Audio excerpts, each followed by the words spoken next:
अस्सलामु अलैकुम वरहमतुल्लाहि वबरकातुहू। दोस्तों, my name is Jamil Ahmed Khan and I welcome you all to my YouTube channel. उम्मीद करता हूं कि सभी लोग खैरियत से होंगे। दोस्तों, आज की इस वीडियो में हम लोग थंबनेल में देखे होंगे 3075 का प्रॉफिट हुआ है, जो कि मैंने होल्डिंग को बेचा है, तो उसके बारे में तफसील से बात करेंगे। और मैं जो ट्रेड लिया था वो अनफॉर्चुनेटली मेरा टारगेट हिट नहीं हुआ, सिर्फ 8 आने यानी कि 50 पैसे से वो रह गया था, तो उसके बारे में भी हम डिस्कस करेंगे। और साथ ही साथ मार्केट क्यों गिर रही वो भी तफसील से बात करेंगे इस वीडियो में। तो इस वीडियो को एंड तक ज़रूर देखना और इससे कुछ सीखने की कोशिश करना। तो without wasting any time we will start our video. तो दोस्तों, जैसा कि मैंने ये वाले जहाँ पर मैंने 1106 रुपये कमाए थे, वहाँ पर मैं आपको बताया था कि मेरे पास होल्डिंग में BEL जो स्टॉक है वो 272.20 की प्राइस पे मेरे पास होल्डिंग का माल पड़े हुआ था। और तकरीबन जो है मैं जो है यहाँ पर थोड़ा मेरे से देर हो गई, क्योंकि आज मैं ऑफिस में मीटिंग में बिजी था, जिसकी वजह से वो प्राइस निकल गया। और शॉर्ट सेलिंग में देर से करा, जिसकी वजह से जो है मेरा टारगेट अचीव नहीं हुआ और मुझे अपना होल्डिंग का माल बेच के निकलना पड़ा। तो वो सारी चीज़ें मैं अब डिस्कस करूँगा। जैसा कि आपको मालूम है, निफ्टी 50 आज भयंकर गिरा। और हालांकि कुछ लास्ट के मोमेंट पे कुछ रिकवरी आई, मतलब कि लास्ट के 12 बजे के बाद या 1 बजे के बाद थोड़ी बहुत रिकवरी हमको देखने को मिली। लेकिन तकरीबन अगर आप देखेंगे परसेंटेज वाइज तो निफ्टी 50 1.27% गिर गया था। और जैसा ही मार्केट में जैसा कि मैंने कल आपको लेवल्स दिए थे, 24,000 का जो सपोर्ट लेवल था, जैसा ही वो टूटेगा हम लोग शॉर्ट करेंगे। तो वो 24,000 का लेवल सुबह के 10 मिनट में वो टूट चुका था।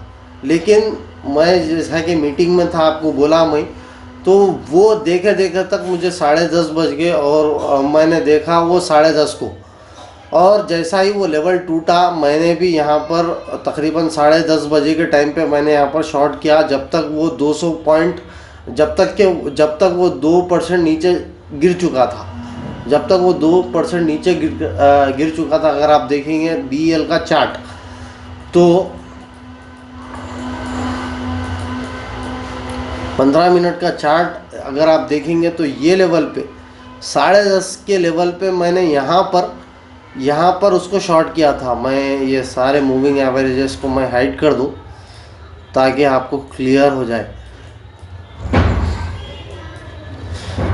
ये वाला 10:30 यहाँ पर अनफॉर्चुनेटली 284 पे मुझे शॉर्ट करना पड़ा।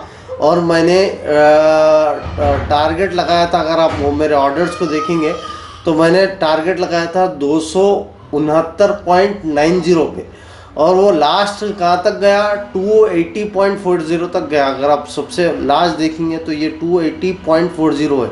और यहाँ पर भी आप इसका लो देखेंगे तो 280.30, यानी कि 40 पैसे से मेरा टारगेट रह गया और मुझे यहाँ पर अपना होल्डिंग का माल छोड़ना पड़ा।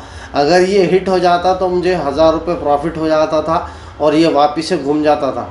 और मेरे से गलती ये हुई कि गलती नहीं, मैं मीटिंग में बिजी था, जिसकी वजह से इसकी ये जो गिरावट है उसको ट्रैक नहीं कर सका। और मैं थोड़ा लेट एंटर हुआ। लेट एंटर होने की वजह से जब तक निफ्टी 50 ऑलमोस्ट 2% तक गिर चुका था, 500 पॉइंट गिर चुका था। और उस गिरने के बाद मैंने शॉर्ट किया, जिसकी वजह से मेरा टारगेट अचीव नहीं हो सका और जो होल्डिंग का माल था वो मेरे को निकालना पड़ा। और होल्डिंग का माल निकला 284 पे। अगर आप देखेंगे ऑर्डर क्या बोलते, मेरा जो होल्डिंग का माल था वो मैंने ख़रीदा था 272.20 पे, और वो निकला 284 पे। अगर आप देखेंगे ब्रोकरेज कैलकुलेटर में जाके 27, ये डिलीवरी का माल था, 272.20 पे मैं ख़रीदा था, 284 पे निकला था, क्वांटिटी 275 थी। तो यहाँ पर 3075 रुपये मेरे खाते में आए, excluding all the taxes and charges. तो ये चीज़ थी अल्हम्दुलिल्लाह। ये भी बहुत मेरा जो इन्वेस्टमेंट था वो 75K था। और उसके ऊपर मुझे 3000 का प्रॉफिट, यानी कि ओवरऑल मुझे 4 से 5% का प्रॉफिट यहाँ पर मिला है। तो मैं अल्लाह का इस पर बहुत बहुत शुक्र अदा करता हूँ कि जो है अल्लाह ने मुझे ये प्रॉफिट दिया। अल्लाह का बहुत बहुत एहसान है। अब सवाल ये पैदा होता है कि निफ्टी 50 गिर रहा क्यों। तो मैं कल की ये वीडियो में भी बोला था कि निफ्टी 50 के क्या क्या कारण हो सकते। उसी में एक सबसे बड़ा कारण ये है कि इजराइल और ईरान के बीच में जो वार है, जैसा कि मैंने बोला था कि ईरान ने धमकी दी इजराइल को कि हम अच्छे से जवाब देंगे, तो वो उसकी खबर और जो है यहाँ अगर आप देखेंगे Iran Israel war, Iran ready with deadly revenge plan. ठीक है, अब ईरान ये बोला कि हमारे पास रिवेंज बदला लेने का प्लान बहुत ज़रूर है, तैयार है, हम जो है प्लान कर रहे और ज़रूर हम इजराइल को जवाब देंगे। ये एक सबसे बड़ी चीज़। दूसरी चीज़ यहाँ है, अगर आप थोड़ा नीचे आएंगे तो यूएस यानी कि अमेरिका ने ईरान को चेतावनी दी, यानी कि ईरान को ये बोला कि इजराइल अगर तुम इजराइल पे हमला करेंगे तो हम इजराइल को ये बार रोक नहीं सकते। पिछली बार अगर आप मेरे वीडियोस को अच्छे से फॉलो कर रहे हो तो पिछली बार जब इजराइल ने हमला किया तो यूएस ने मुदाखलत की, यूएस ने इंटरवीन किया और ये बोला कि जो है तुम जो है न्यूक्लियर स्पेस को और क्रूड ऑयल के जितने भी टैंक से रिफाइनरी से उसको अटैक नको करो, ये हमारे लिए और ग्लोबल इकोनॉमी के लिए ख़तरा है। तो इजराइल ने इसको मारा, इजराइल ने इसको जो है माना और एक्सेप्ट किया ये बात को, और उस इजराइल ने ईरान के जो मिलिट्री बेसिस थे उस पर हमला किया। लेकिन अब यूएस ये बोल रहा है ईरान को कि अब इस बार तुम हमला करोगे तो हम इजराइल को नहीं रोक सकते।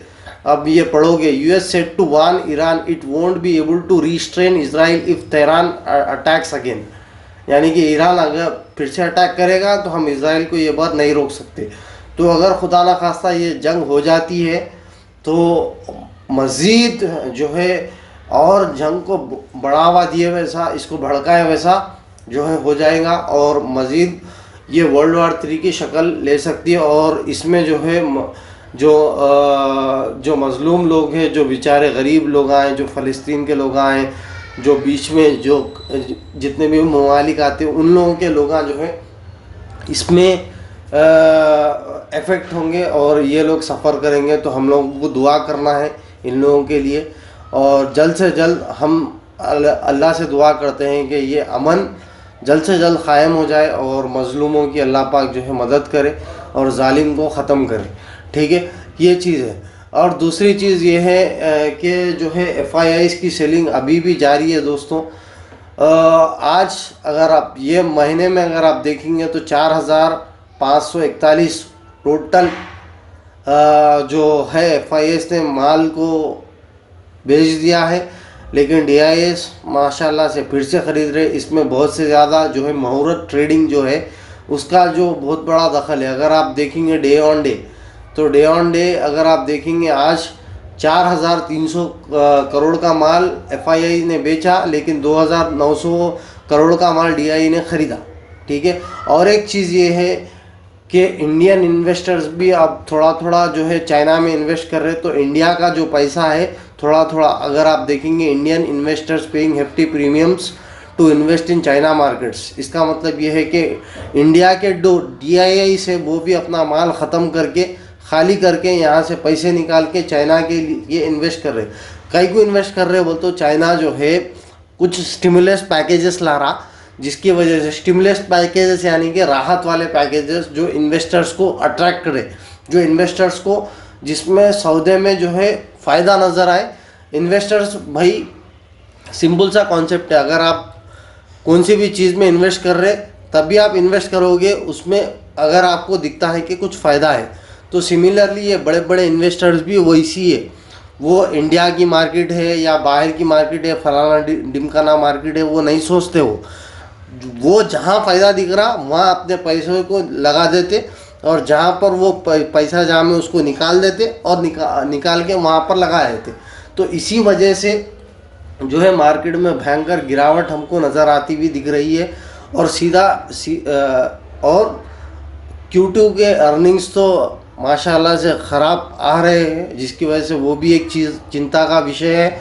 US इलेक्शंस भी है, ऊपर सर पे फेड की मीटिंग भी बैठने वाली है। हालांकि RBI ने कुछ भी गाइडलाइंस नहीं लिए। अगर आप ग्लोबल इंडाइसेस को देखोगे तो ग्लोबल इंडाइसेस में जो है डाउ फ्यूचर्स भी हल्का सा नीचे की तरफ जा रहा है, गिफ्ट निफ्टी भी हल्का सा नीचे की तरफ जा रहा, नैस्डैक थोड़ा बहुत फ्लैट है। लेकिन अगर आप देखेंगे क्रूड ऑयल के प्राइजेस वो भी बढ़ रहे हैं। अगर आप देखेंगे क्रूड ऑयल परसों 69, कल 69 पे था, $69 पे। आज उसकी रेट है $71.176। तो ये भी एक बहुत बड़ा ख़तरे की घंटी है।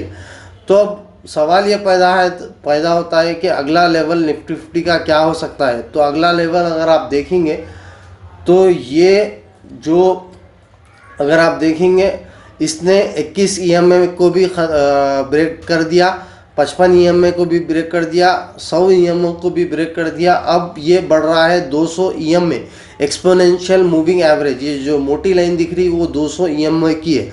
यहाँ अगर आप मेरे कर्सर को देखो तो मैं एक एक करके इसकी परत हटाता हूँ। ये 21 को हटा दिया मैंने, 55 को हटा दिया मैंने, 100 को हटा दिया। अब ये है 200 की जो लाइन है वो 23,400 और 23,500 के बीच में है। तो अगला जो सपोर्ट है वो 23,400 से 23,500 का जो सपोर्ट है वो दिखता हुआ हमको नज़र आता है। अगर आप ट्रेंड लाइन भी ड्रॉ करो, थोड़ा बहुत ट्रेंड लाइन हम ड्रॉ करके देखेंगे तो ये एक ट्रेंड लाइन हो रही, इसको इसने ब्रेक किया। नीचे की जो ट्रेंड लाइन है वो अगर आप देखेंगे तो जैसे ही ट्रेंड लाइन ब्रेक होती और ये वाला अगर आप रेक्टेंगल से सपोर्ट ड्रॉ करेंगे तो ये सपोर्ट ऑलरेडी 24,000 का जो सपोर्ट है वो ब्रेक हो चुका है। अब 23,400 से 23,500 का यहाँ पर ये एक अच्छा खासा सपोर्ट यहाँ पर मार्केट लेती हुई हमको नज़र आ सकती है। ये जोन में लेती हुई नज़र आ सकती है। और जैसा ही मार्केट यहाँ पर आ जाएगा, एक स्ट्रॉन्ग रिट्रेस जब भी जो है 200 EMA पे मार्केट टच होती हुई आती है तो एक स्ट्रॉन्ग रिटेस्ट हमको यहाँ पर देखने को मिल सकता है। जब और अगर ये रिटेस्ट होगा तो यहाँ पर हल्की सी बाइंग अपॉर्चुनिटी हमको मिल सकती है और यहाँ पर 1% से 2% हम यहाँ पर कमा सकते हैं। ठीक है। और एक चीज़ ये है, उसके लिए हमको अगर ये ब्रेक होती हुई नज़र आती है तो कल की जो क्लोजिंग है वो बहुत इंपॉर्टेंट हमको नज़र आती हुई दिख सकती है। अगर कल की जो क्लोजिंग है ये वाले कैंडल से नीचे क्लोज होती है तो इसका मतलब साफ है कि ये बियर्स फुल पावर में है, वो हैमर करते जा रहे और बुल्स जो मार्केट को उठा के रखते, ये लोग जो है मार्केट से सीधा इनका प्रेशर कम हो गया, इनका पावर, इनके पास बाइंग की ताकत अभी नहीं है। सीधा इसका मतलब ये होता है। और जो लेवल है 23,400 से 23,500 का, ये क्रूशियल लेवल हो सकता है बाइंग, हल्की सी बाइंग के लिए। ठीक है। तो हम भी उसी तरह जो है BL या दूसरे जो फंडामेंटली स्ट्रॉन्ग स्टॉक्स है उसमें हम एंट्री मारेंगे। जब भी रिटेस्ट करेगा एंट्री मारेंगे। तो दोस्तों कभी भी जो है मार्केट जो है ऐसा नहीं जाती और ऐसा नीचे नहीं होती। वो मार्केट जो है पहले नीचे आएगी, थोड़ा सा रिट्रेस करेगी, फिर नीचे आएगी, फिर थोड़ा सा रिट्रेस करेंगे। अगर ये भी आप देखो तो अगर आप ऊपर से देखो तो नीचे गिरी मार्केट, हल्का सा रिटेस्ट करी, फिर गिरी, यहाँ पर हल्का सा रिटेस्ट करी, अब फिर गिर रही है। तो ये 200 EMA पे अगर आप जितने भी EMS अगर आप देखो तो मैं EMS को बोल रहा हूँ, हर EMA पे मार्केट ने रिटेस्ट किया, ये EMA पे मार्केट ने रिटेस्ट किया, ये EMA पे मार्केट ने रिटेस्ट किया। अब 200 EMA पे भी मार्केट रिटेस्ट करेगा। अगर यहाँ बुल्स जो है ताकतवर कमज़ोर हो जाते हैं और बियर्स टोटली कंट्रोल ले लेते हैं तो मार्केट और नीचे की तरफ जाती भी नज़र आ सकती है। और उसके ऊपर तो इजराइल ईरान का क्रूड ऑयल का प्राइजेस और US के इलेक्शंस। अब US के इलेक्शंस में जो है जो कमला हैरिस और हमारे डोनाल्ड ट्रंप साहब की जो पार्टी है, उन दोनों के जो फेडरल रिजर्व्स के जो पॉलिसीज है उसमें ज़मीन आसमान का फ़र्क है, जिसकी वजह से जो है जिसकी भी पार्टी आएंगी वो एक हलचल ला सकती मार्केट में। तो बहुत मोहतात रहना है हमको और उसके अकॉर्डिंगली जो है हमको प्लान करना है। अगर आपके पास पैसे हैं तो आप प्लीज़ जो है बचा के रखिए वो पैसों को, जो है रीटेस्ट लेवल्स देखकर इन्वेस्ट करिए। अगर आप होल्डिंग में हो तो शॉर्ट सेलिंग की वीडियो देखो और उससे थोड़ा थोड़ा कमाते रहो। और that's it from my side. मैं मिलता हूँ अगली वीडियो में, तब तक के लिए खूब ख्याल रखिएगा। अल्लाह हाफिज़। अस्सलामु अलैकुम वरहमतुल्लाहि वबरकातुहू।